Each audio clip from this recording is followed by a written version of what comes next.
What's up, YouTube? It's your boy Skinny Moose. And your boy Fast Squirrel.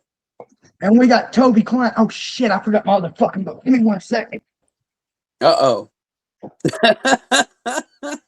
So Mr. Toby Klein, where would you say you had the biggest crowd reaction from? No, I'm gonna do something different. Probably locally. In the middle of Ohio here. It's where I started, it's where I grew up, it's where I've lived most of my life. North Central Ohio. And there were shows for a promotion called the American States Wrestling Alliance. That's where I trained back in 1996. This is my 30th year in the professional wrestling business. Wow. So back in 1996, I started at the ASWA Training Center in North Central Ohio, and they've ran events for probably 40 years now. But when I started there, a lot of times there may be 100 people that I personally knew that would come to the shows to watch the matches. So I think those crowd reactions, they would have 800-900 people in the audience, and maybe a quarter of them personally knew me. So that was always a good crowd reaction, that big of a crowd and that many people that knew me. So they would influence the remainder of the crowd to cheer. So it was always fun wrestling locally because it was where I grew up and who I knew, and it was just where I started, you know.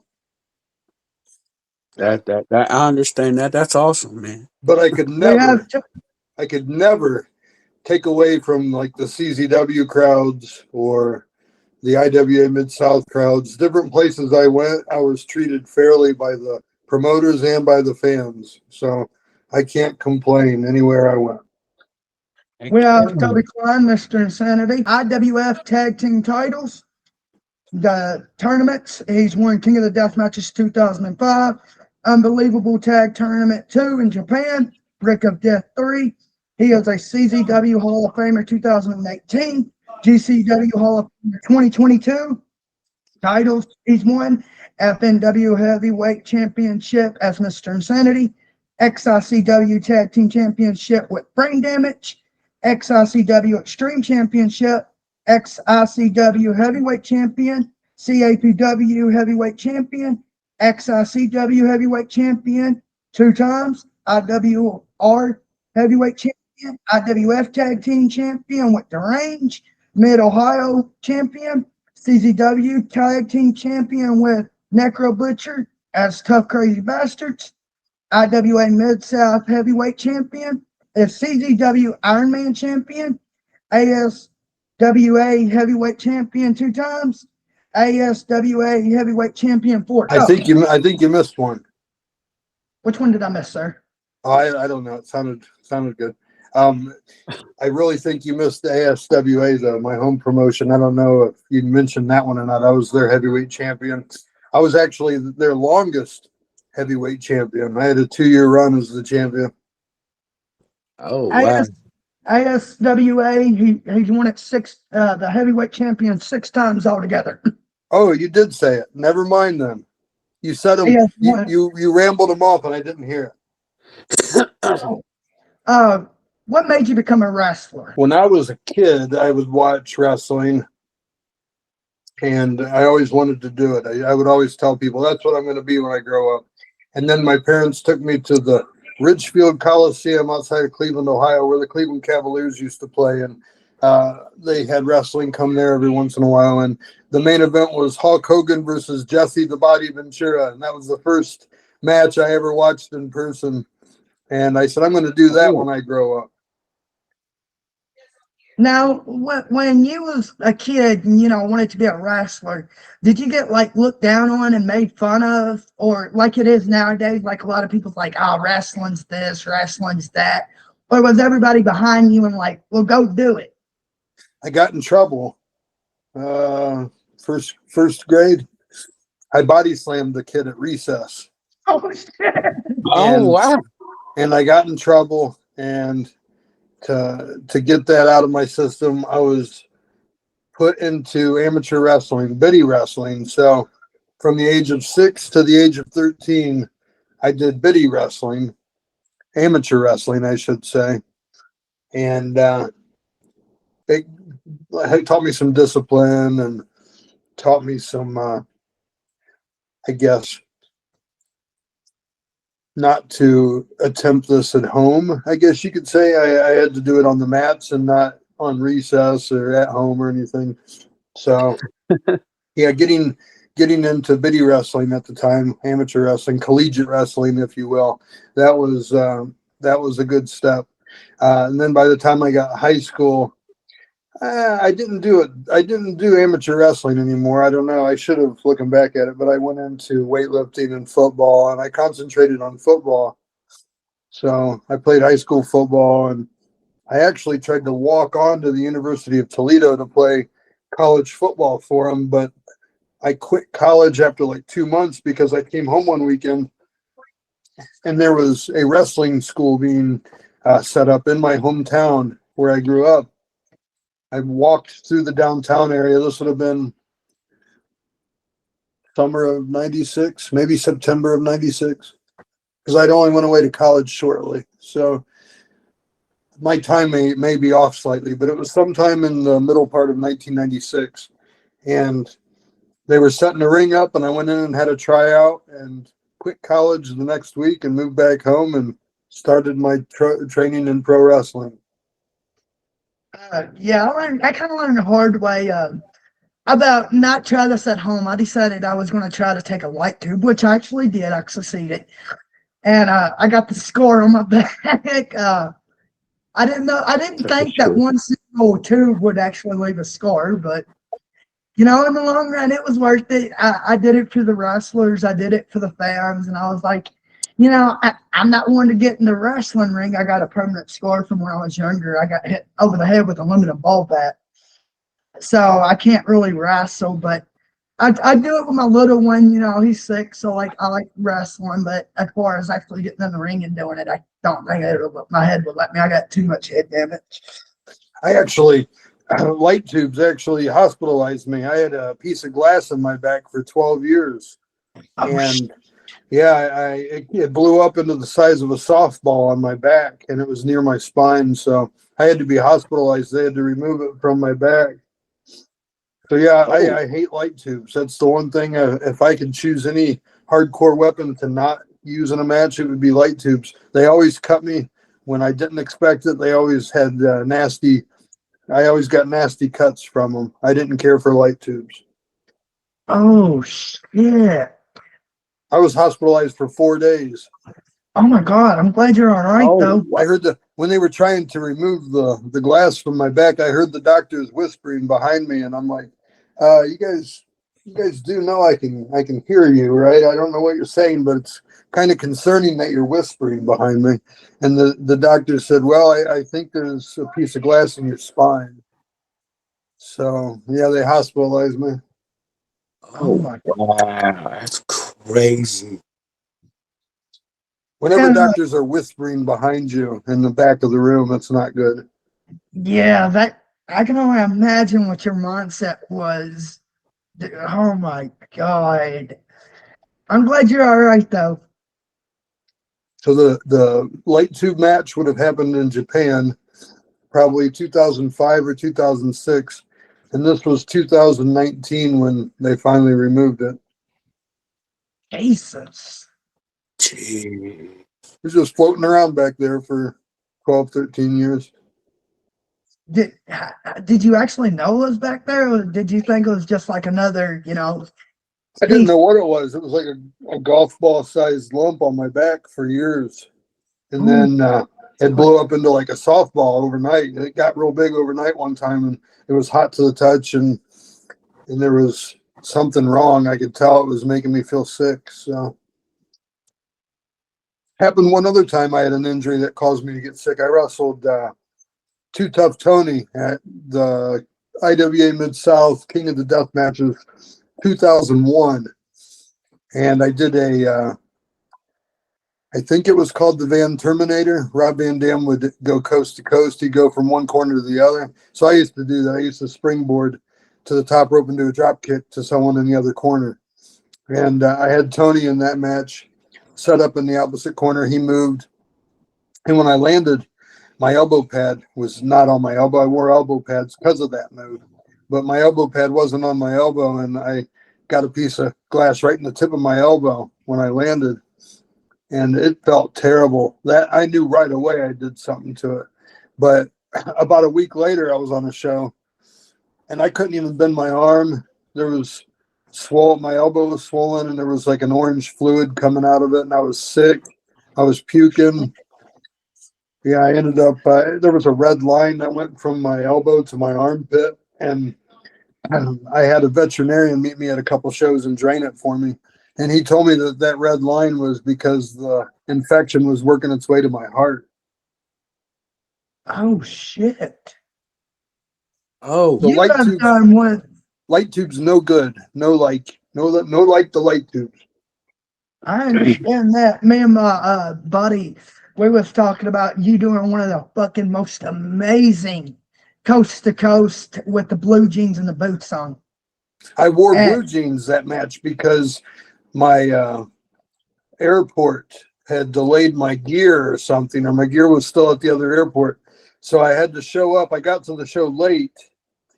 I got to Ian's show late, and he couldn't use me night one, but he used me night two, and I didn't have my gear. It was still at the airport. So wore street clothes.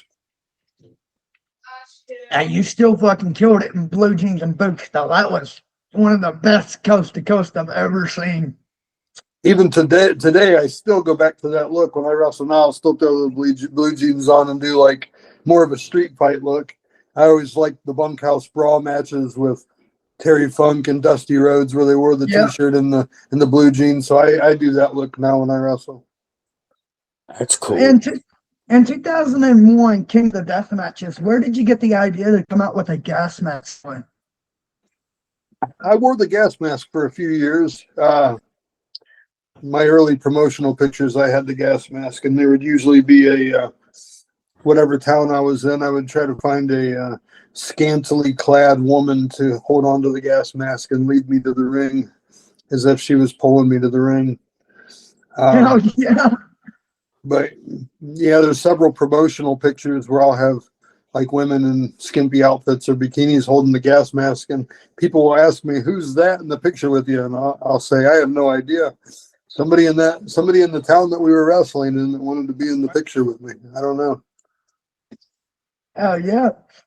How is it, being on AEW and smacking Nathan Murray in the head with the damn VCR?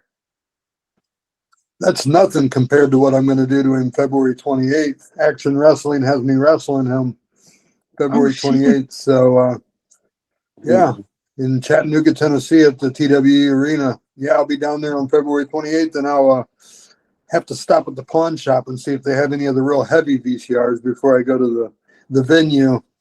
I'll give him a good shot. Yes, sir. Yes, sir. And Yeah. then you also have Satu Jin in IWA Deep South, and you'll be making your IWA Deep South debut, if I'm not mistaken. Yeah, February 21st. Yes, sir. It was in Pigeon Forge. I think they moved to about a half hour north of Pigeon Forge, the new venue. I can't remember the name of the town. I don't have my actual phone on there. Just Like north, that. just north of Pigeon Forge, for IWA Deep South. I've never wrestled Satu Jin before. I don't even know if I've met him before. I've seen him. I've seen his work, but I don't know if we've ever met. I'm not that I recall of. You've never wrestled Satu Jin. There's been different periods of my career where I've kind of just disappeared, and people will see me again. I've had people at shows say, "You're still alive." sorry, Well, that's one way to put it. sorry to disappoint, but yeah. Yeah, there's been several times. 2012, I retired for a year after brain damage passed away, and I got sober. I was struggling heavily struggling with opiates in 2012, and for 12 years daily, I would take mass amounts of opiates for 12 years straight. So, I mean, it didn't have to be opiates. It could be cocaine or whatever anybody had, alcohol, whatever. but I struggled terribly for about 16 years with addiction. And so when I first got sober in 2012, I thought I'd never wrestle again. But I was a year sober and I went back and started wrestling again. And you know what I noticed when I came back and started wrestling again? What's that? It hurt a lot more than I remembered it hurting. I'm glad that you got yourself cleaned up and Yeah, this actually February 4th. So next week or the week after, February 4th, I'll make 13 years sober from everything: Tylenol, cold medicine, Advil, alcohol, flu shots, weed, cocaine, pills, anything legal or illegal. I've taken 4 ibuprofen in 13 years. Jesus, congratulations, bro. Holy shit. Congratulations. People, I've had family members tell me, well, you're going to die if you don't take medicine. I'm like, well, I almost died when I took medicine. So I'm damned if I do, damned if I don't. Yes, sir. Yes, sir. Yes, sir. But that's a hell of an accomplishment. 13 years. Jeez. Or during the COVID, when COVID was a big thing, everybody at my job, I'm a drug and alcohol counselor is my profession, my daily job. And the people at my job are like, you have to get vaccinated to continue working. And I said, bullshit. I said, I haven't taken a Tylenol in 10 years. Why would I want to take an experimental vaccine? No, thank you. I'll get sick of COVID if I have to, but I'm not going to get your silly vaccine. I won't do it. Respect that. True. I respect that. Is that just on my end, or is that a thing? This connection? I've lost you. Yeah. I could barely understand what he was saying. He was cussing me out about not getting the vaccine. Well, he said, if you get sick, don't go to the hospital then. That's all I heard. That was the last thing I heard from him. Oh. Or is it me?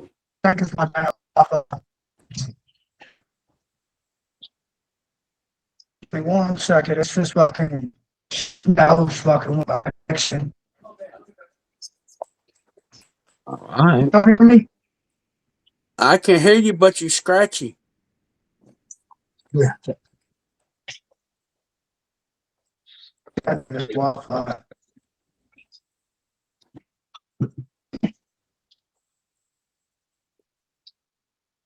Oh.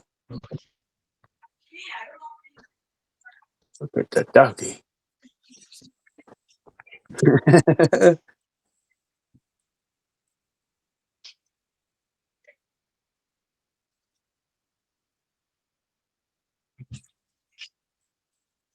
Did you wrestle in Cork and Hall when you was wrestled in Japan?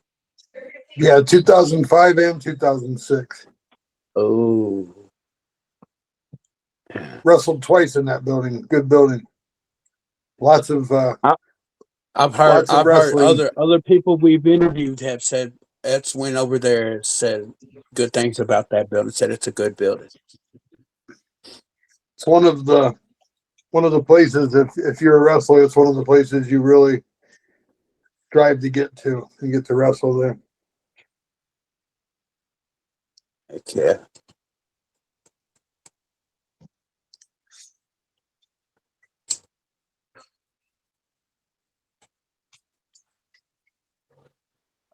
Did we lose him? Is he done? I don't even know. I So see besides Japan, have you been anywhere else internationally, like Germany, Australia, stuff like that? England? the Germany stuff never panned out. I was supposed to go there at one time, and for whatever reason, XWW, WXW, I forget what the promotion was. Oh yes, WXW. Yeah, I was supposed to go for I them don't. one time, and it never panned out. I did one match in Mexico, and I can't even tell you who that was for looking back. It was over 20 years ago. Wrestled in Canada once. So I've wrestled Canada, Mexico, US, and Japan. Oh, nice. at the height of my career, I was wrestling 150, 200 matches a year. Oh wow. I would do every Friday, Saturday, Sunday, every week. That's not bad. That's a lot. Because a lot of deathmatch superstars don't really work that many matches.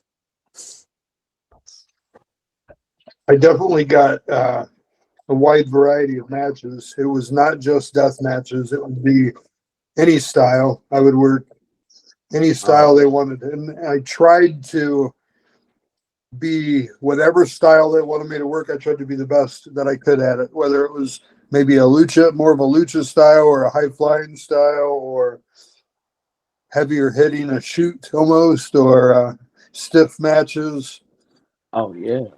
death matches, or regular, just old school wrestling matches. Whatever they would have me work, tried to do it as best as I could. Tried to know all the jack of all trades, know all the different Yeah, styles. I was gonna say. So your repertoire as far as like type of matches, you can do a lot of things. So you have a very good background, like doing lucha libre and all that. So yeah, that's pretty cool. Does that come in a lot? The lucha libre come in a lot when you do your death matches and stuff.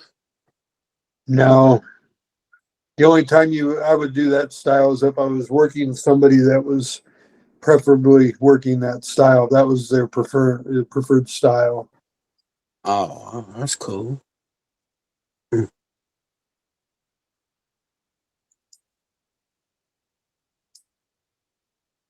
Now, I do think that all the different styles, no matter what style you're doing, it has to tell a story. You know, the match has to tell a story. It can't just be Yeah, doing something yeah, for the sake of doing it. You got to have a story to it.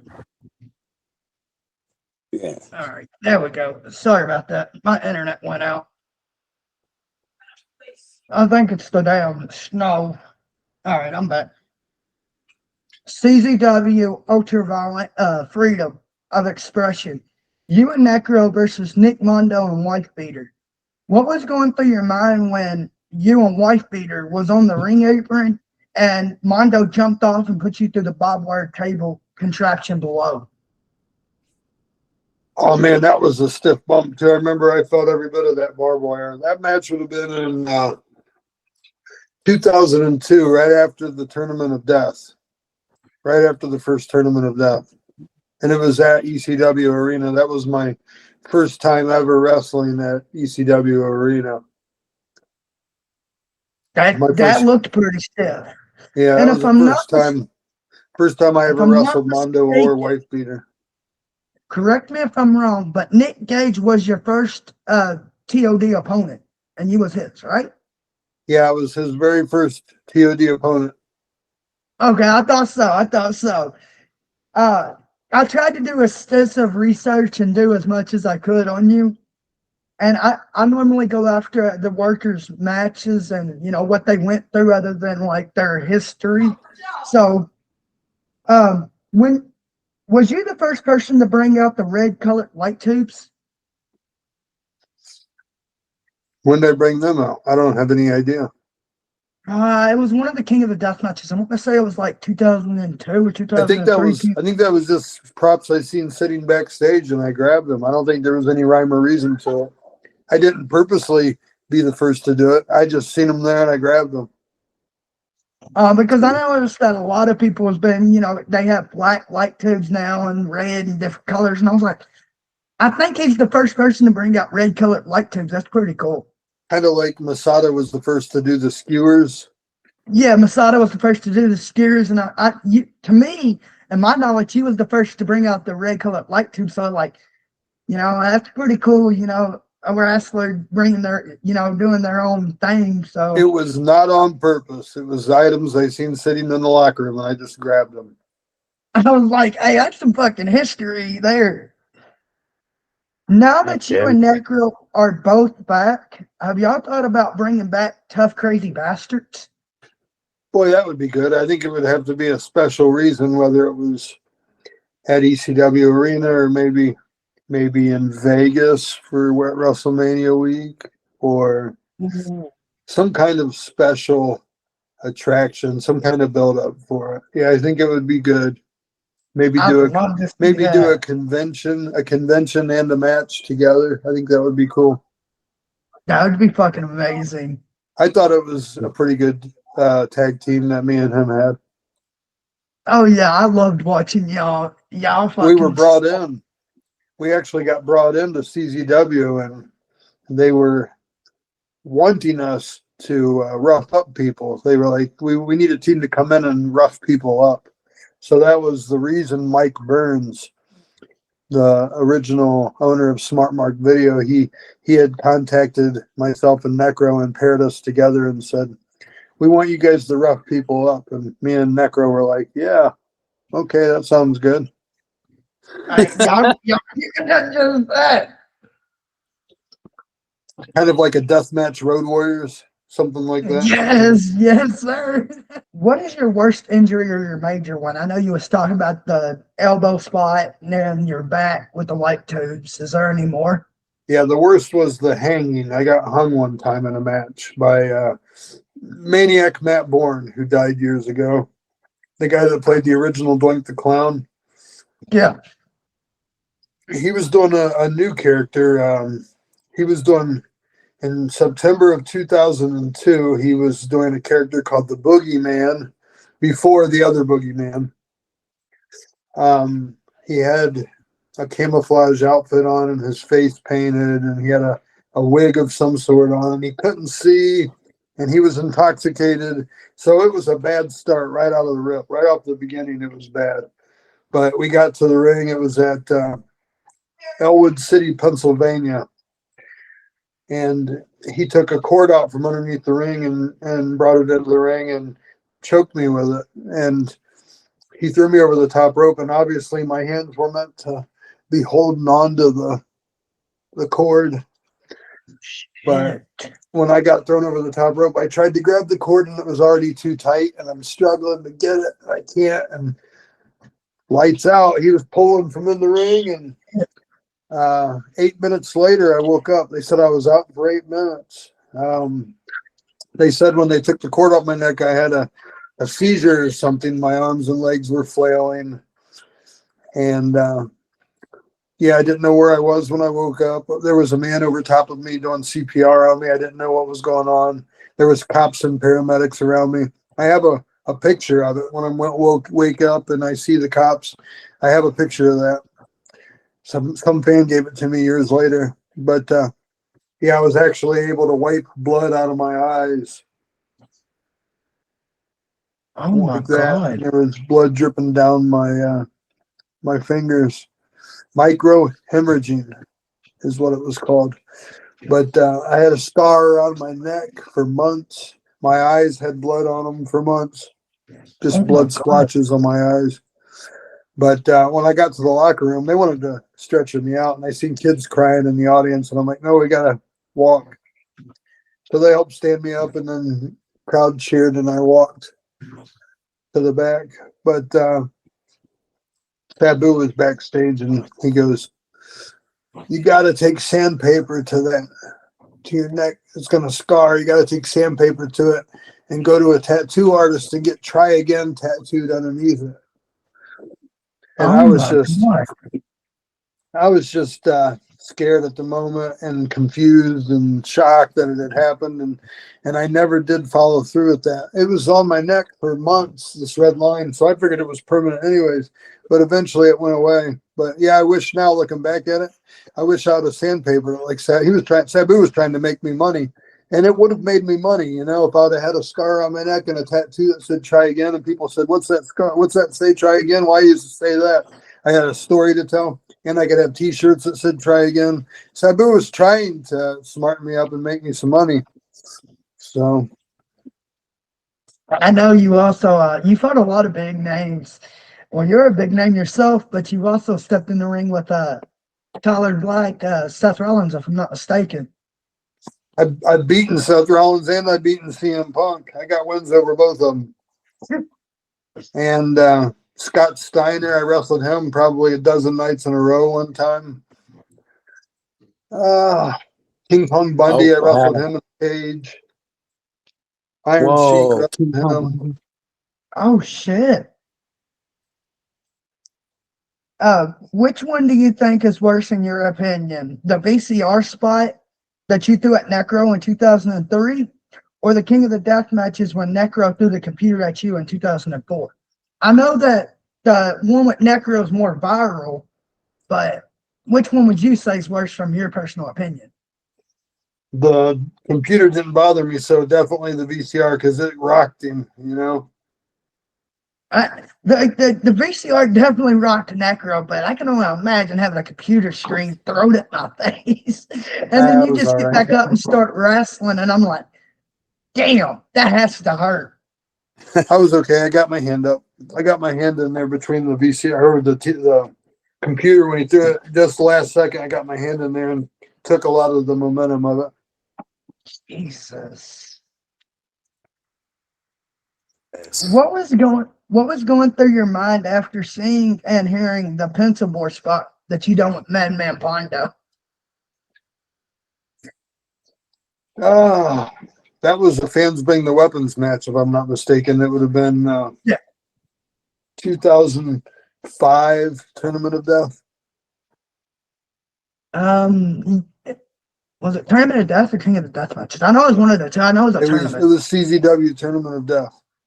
It was an outdoor venue. There were all these weapons in the locker room, and me and Pondo were looking through them, and he's like, "Let's use that." And I'm like, "Yeah, as long as I'm not falling on it, we can use that." So the fall was all him. It was his idea. I just was the prop that put him on it, you know. We interviewed Pondo, and he's like, if there's one thing I could tell these younger boys, don't ever do a pencil board spot. He was telling us how it messed him up and got him sick and all this. And I was like, that's crazy. And then the backstage interview thing, he's like, the least thing I need is another hole in my ass. Yeah. So I thought that was pretty funny. Um, How was your trip to Japan, tagging with names like Masada, Too Tough Tony, Madman Pondo? I went to Japan several times. They were fun tours. I would gladly go again and team with those guys. I liked it. It was a fun experience. Masada, I thought him and I had similar looks at the time. So it was smart to pair us together. I think it was an accident that they did, but I think it worked. And that was the first time I'd ever met Masada over there. But obviously, we've stayed in touch and become friends since then. But yeah, that was, if not Necro, then Masada. If I had to choose a partner, I think that would be a gimmick that I could pull off. It would be, I forget what our tag team name was, but I think it would work. I think him and I could have tag teamed over here in the States too. We never did though. That'd be cool to see y'all two tag team and y'all two are still going. That'd be cool to see if y'all can't tag team these days. That'd be pretty cool. And when we interviewed Derange, he was telling us about the wall that over there in Japan that you signed, and they eventually tore it down. And I've heard nothing but good things about you, sir. They And tore it down. I never knew that. yeah, Derange was telling us that they tore down the wall that all of y'all legends signed back in the day. There was And like Stan Hansen's signature on it and Hogan's, and there was all kinds of big name guys that signed it. I was like, everybody talks about Toby Klein. I was like, I gotta get an interview with Toby and blow his mind. And I was like, I'm a big fan of the older legends, and some of y'all older guys don't like to be referred to as legends. And I'm like, what? Y'all just ain't wrestlers. Y'all are legends. Growing up, and I've heard from a bunch of people that I got a mind for the business, and I give my all to y'all. And I'm like, well, y'all give y'all's all to us, so I'm just returning the favor. And I'm a big. I wouldn't say. Well, I guess I am a mark when it comes to the wrestlers. So that's one of my biggest things. This is my safe haven. Wrestling's always saved me whenever I was going through something. When I lost my grandmother, wrestling was there. When I lost my first kid, wrestling was there. Wrestling's always been my safe haven. So growing up watching you and then sitting down and being able to actually speak to you, it is an honor. It's Yes. something that I never thought I'd be able to do. So I'm just tell you right now, thank you for tuning in and answering all these questions I have, sir. No problem. Oh, how was it winning the 2005 King of the Death matches? And those years are all a blur looking back. I know I was the only one that made it to the finals at that time, 2004, 2005, 2006. There was a 3-year stretch where I was in the finals, and at that point, I'd have been the only person to do it. I think Matt Tremont's done it since then, made it to the finals of a deathmatch tournament 3 years in a row. And there's probably other guys that I wouldn't be able to remember who, but I know Matt Tremont for sure. But yeah, I was the first one to go to the finals 3 years in a row. 04, it was me and Corp in the finals. 05, it was me and Necro and JC Bailey. And in 06, it was me and Mitch Mitch Page. I think it was me and Mitch Page in 06. Almost said Mitch IWA. Ryder. Man, that guy was fun to work. I liked working Mitch Ryder too. Mitch Ryder. IWA East Coast and Egypt 2006, when you and Necro was wrestling on the bleachers. Necro tossed you down the bleachers. Did you lose a tooth? Because I noticed you was messing with your mouth after you stood up. Yeah, there's been a couple matches where I've lost teeth. Yeah, and then another match, I can't remember which one, that the commentator's like, well, there goes the tooth. And I'm like, damn, did Toby lose another tooth? Yeah, I lost 2 in one match one time. That was probably the match. I remember it was a match with Necro, yeah. Oh, shit. I'll have to get all new teeth someday. I'm missing more than I have left. But yeah, there's 2 of them right there that got knocked out in the same match.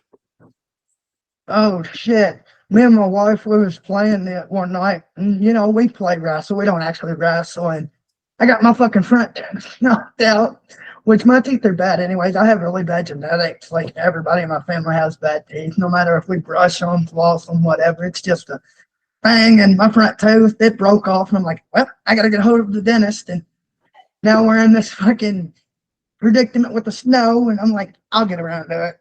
I found a dentist in Ohio that would prescribe me Percocets when I go in there if they said my mouth was hurting. So I would have people punch me in the mouth purposely, and I'd go see him and be really doing my best.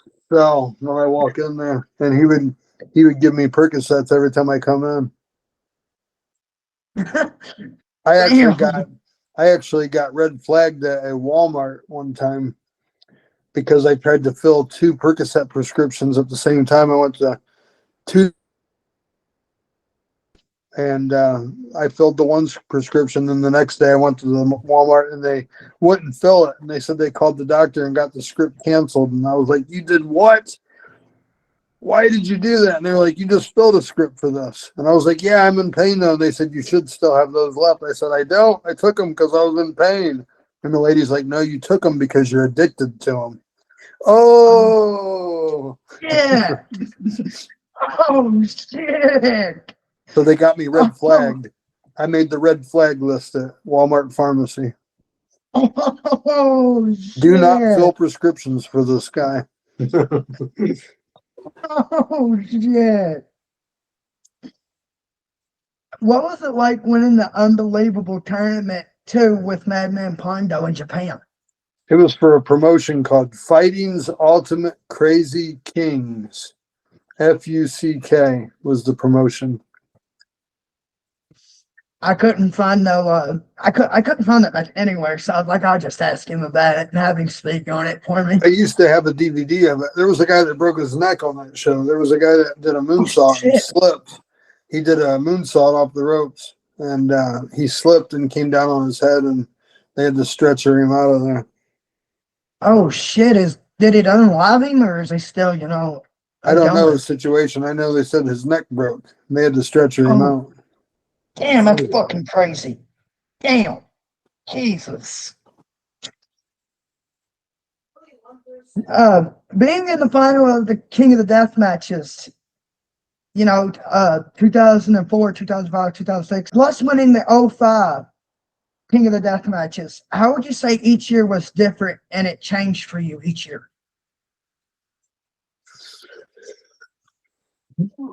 2000, King of the Death 2000, I missed the opportunity to wrestle on night one, so we were a non-tournament match on night two, me and Brain Damage.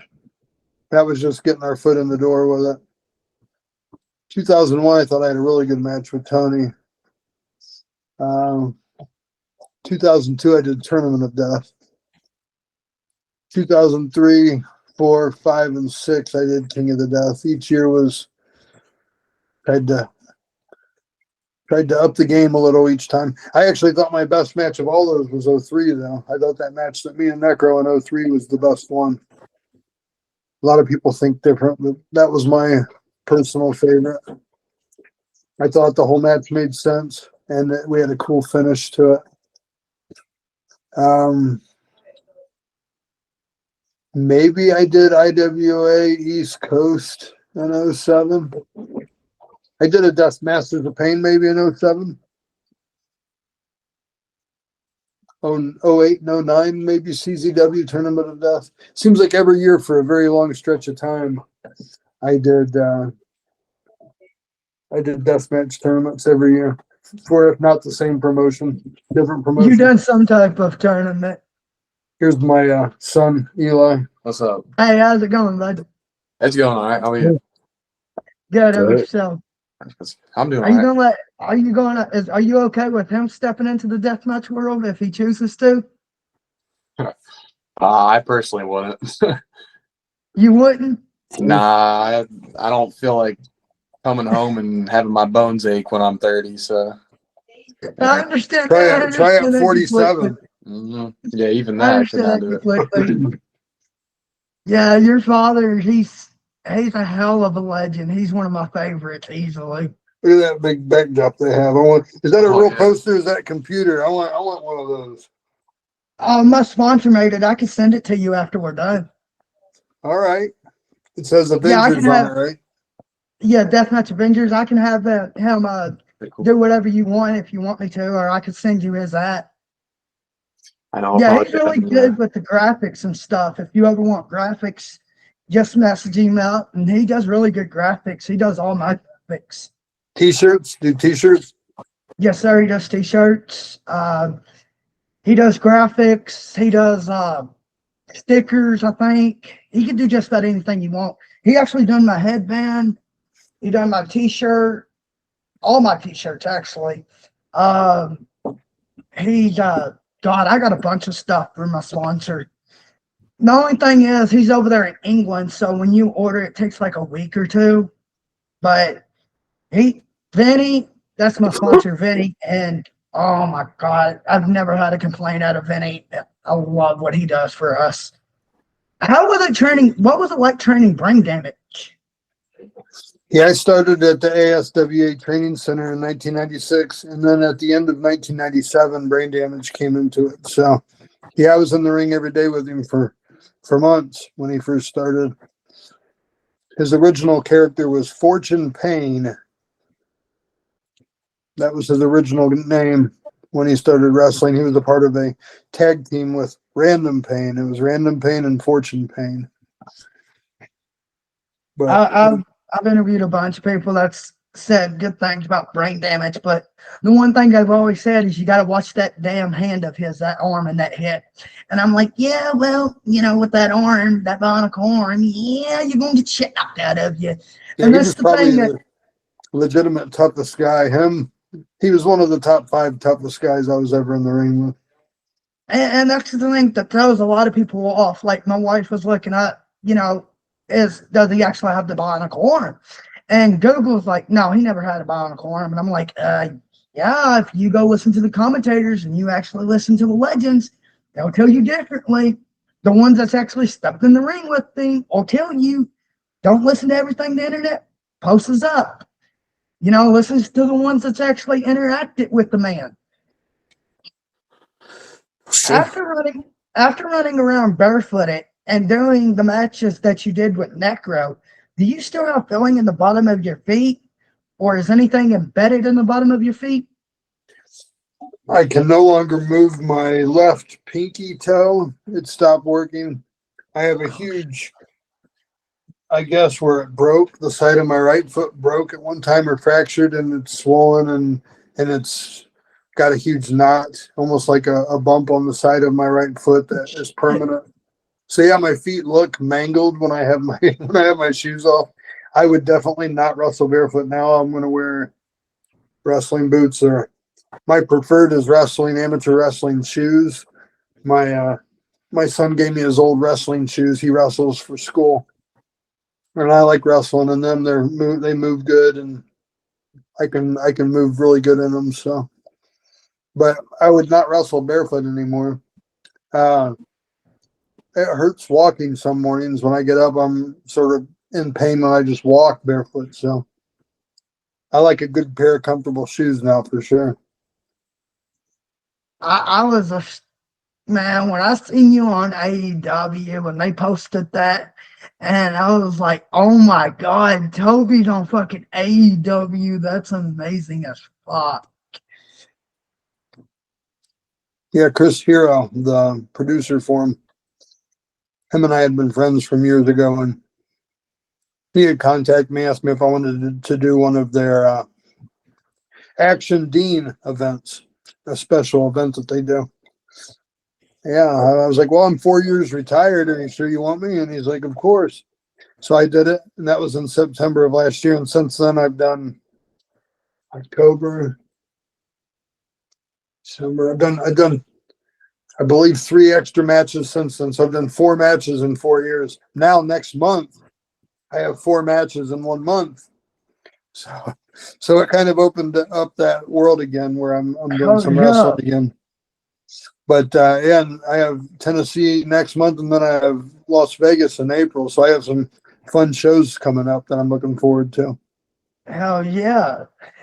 That's where Chris Hero went, over there on AEW.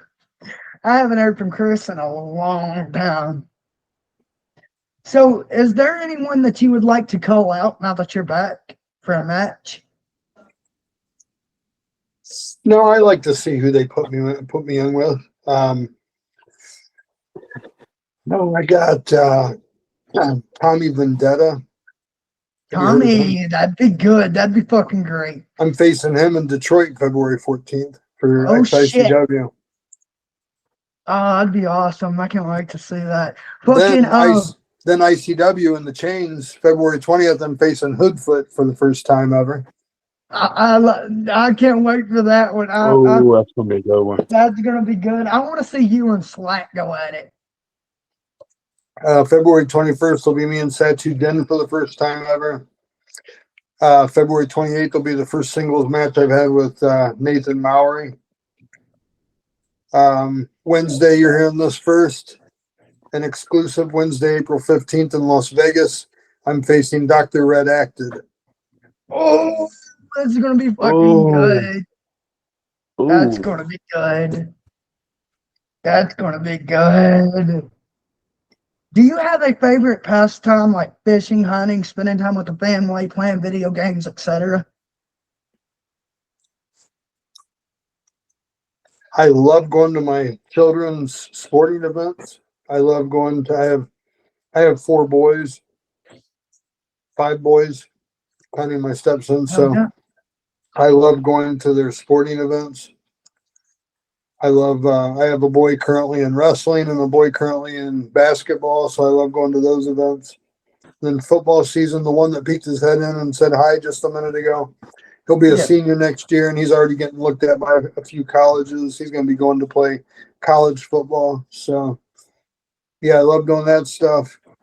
One of my favorite hobbies is taking pictures of the sunrises and the sunsets. I have hundreds of pictures of sunrises and sunsets.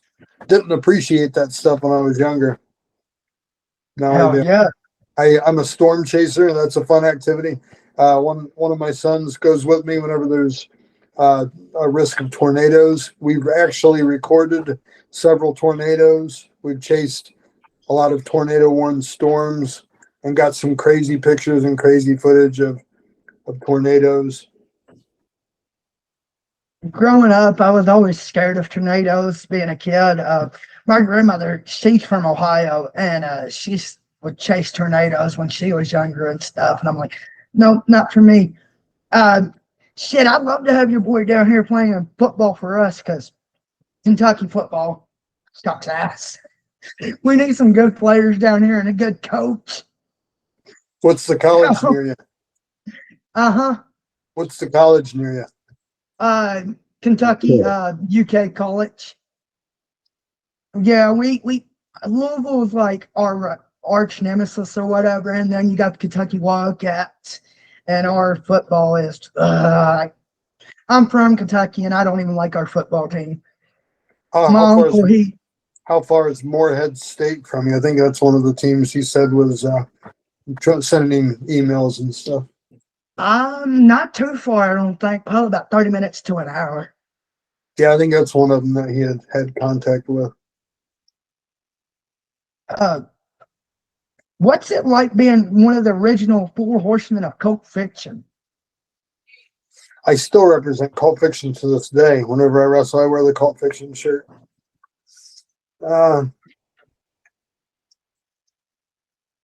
It's a crazy career.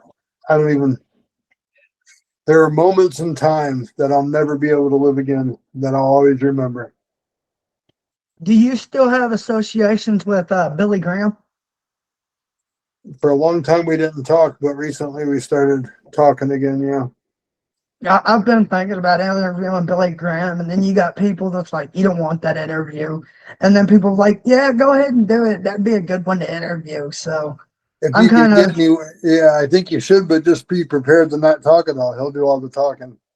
Oh yeah, I love Billy Graham because see, he's Native American, which you already know that. I'm Native American, and I'm really big on Billy Graham. He's one of my favorite managers besides the Rev and Dewey Donovan, and then Sadisto. That's my top four. Growing up, seeing Billy Graham and what he's done and how that man is just a mind for the business. That you have to ask him. You have to ask him. But I think the very first match he ever managed was he managed me against me and Chris Hamrick tag teamed, and he managed us, and we faced a team called the Baldies or something. There was a strange name for a tag team. We wrestled these two guys on an indie show one time, and it was me and Chris Hamrick teaming, and Billy managed us. I remember Billy Graham when he was in IWA Deep South, and somebody was supposed to be there, but he got in the ring, and Tremont wanted up for filling the spot. I think it was him and Danny Havoc, and Billy Graham's like, I'm not a wrestler. I'm a manager. I'm a manager. I was supposed to be on that show, but now more than a dozen years later will be my final. I'll finally come in and wrestle for IWA Deep South. I'm wanting to see you in Carnage Cup. I know you'd fucking kill it, Carnage Cup. And if we can get you in Carnage Cup this year, I'm going to go ahead and say it, Kevin. We can get him in Carnage Cup. Give him the fucking cup. He won all the other tournaments. Give him the damn Carnage Cup. Let him go in the finals. Come on. So, do you prefer Cage of Death or Tournament of Death, and why? Because I know you've been in both.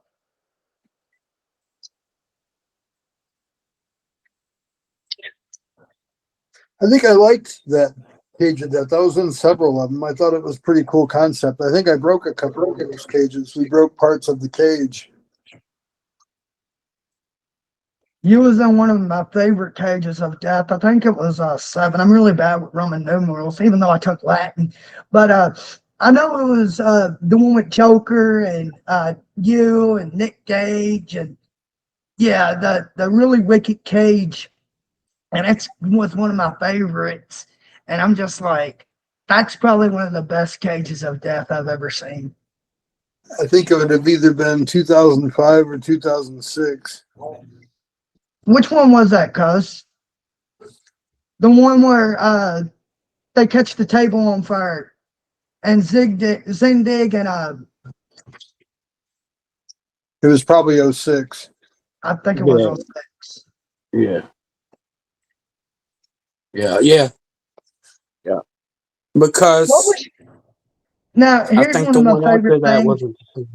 Besides the lobster incident, and besides the lobster incident and East Coast, another one of my favorite things about you is what was the thing with you going after the refs and chasing them around? That was just part of the Mr. Insanity character. I would always do that. I would always I, lo- get the refs involved and tell them, okay, before we start, I'm going to chase you. We're going to go for a lap. I love that. It always cracks me up whenever I'm sitting down and I'm watching you. You would always chase the refs around the venue or whatnot. And my wife thought that was funny too. And she's got a question about the lobsters. I'll let her ask you when I get done with this. But it's a really funny question. She said she's gonna that after that, and you did the little lobsters and gave them CPR. I thought that was hilarious. How do you work a lobster into a match? I thought June Kasai, I thought me and him pulled it off. We were like, what do we do with these lobsters? Well, we're going to have fun with them. That's what we're going to do. I tried to shake. I tried to shake the one lobster's claw, and he bit on them. He grabbed onto my hand. He played his part perfectly. He knew exactly. He knew what we were doing. The lobster was ready to act for us. And then you got a lobster down your pants. I remember What? that match. Speaking about the lobsters, in your opinion, what was the worst part of the lobster match? Getting them to cooperate. They weren't wanting to bite onto us. I know that was a guy. So did y'all eat the lobsters afterwards, or No, they were smashed. They were unrepairable. Yeah, we couldn't have done anything with them. what is a dream match for you?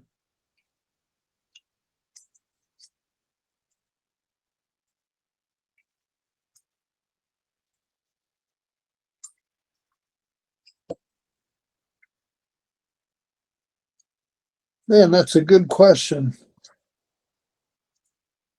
It would have been neat to be able to wrestle Bruiser Brody. That would have been cool That'd be great. because he was one of my favorites. I named one of my sons after him. Um, Fucking awesome.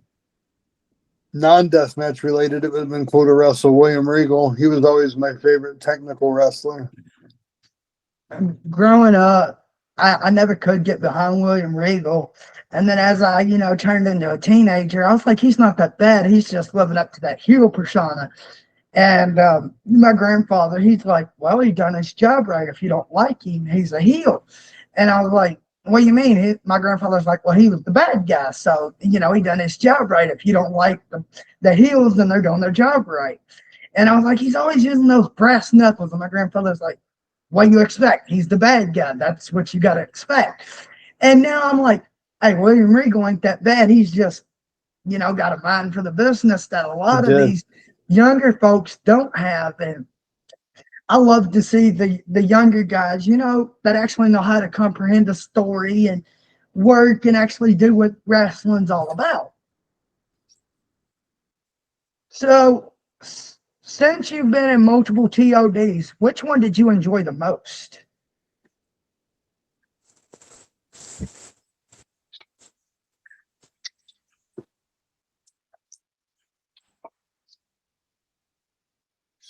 Maybe 2005 or 2006. Those were the years that everything was going. Everything was moving.